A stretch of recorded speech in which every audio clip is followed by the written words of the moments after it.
Buongiorno a tutti e bentornati a Liberamente, variazioni e scorribande qui su Radio Libertà. Allora rullo di tamburi perché possiamo registrare la debacle definitiva dei soloni, degli espertoni che scrivono sui giornaloni, che da anni non ne imbroccano una, ma perseverano a spiegarci come va il mondo, o meglio come dovrebbe andare nei loro piani allo specchio, sempre più privi di riscontro nella realtà.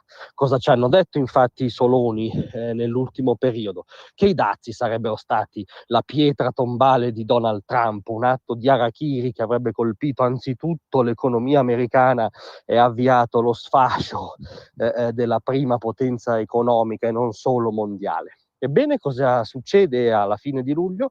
Che arrivano i dati sul PIL dell'ultimo trimestre americano, e il PIL, contro anche le previsioni più ottimistiche, segna un più 3%, un più 3%. È incredibile perché secondo i soloni la politica commerciale e economica di Trump doveva essere anzitutto pagata dalle aziende americane, dai consumatori americani, dalle famiglie americane, doveva innescare la morte civile e sociale in America. PIL al più 3%. Questo vuol dire che la politica dei dazi evidentemente non è così suicida, che l'apparente isterismo e il cambiamento continuo oggettivo su cifre rientra nello schema del deal, che piaccia o no, sta giovando all'azione dell'amministrazione Trump e soprattutto all'America.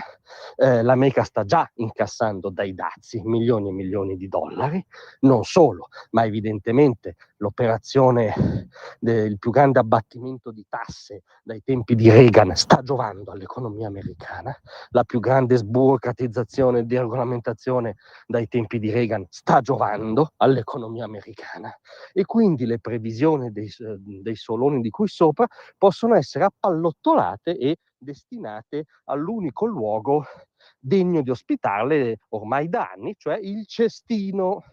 E tra l'altro c'è una postilla simpatica, per cui il fatto che l'economia americana vada così bene è un'ottima notizia anche per noi Italia, paese esportatore di certe eccellenze molto gradite agli americani.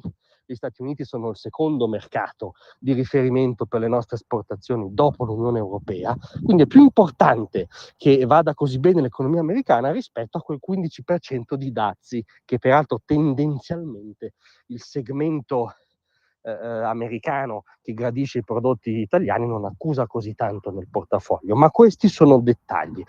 La ormai sentenza scolpita nella pietra, nella cronaca, nei numeri, nell'economia reale, non in quella che si fa nei salotti, ma in quella che si fa nei fatturati, nella trincea quotidiana del mercato, nel paese per eccellenza del libero mercato, è che i soloni ancora una volta non avevano capito nulla. La politica economica di Trump sta funzionando alla grande per l'America, e questa è un'ottima notizia anche per noi, che annulla la parziale ricaduta negativa dei dazi.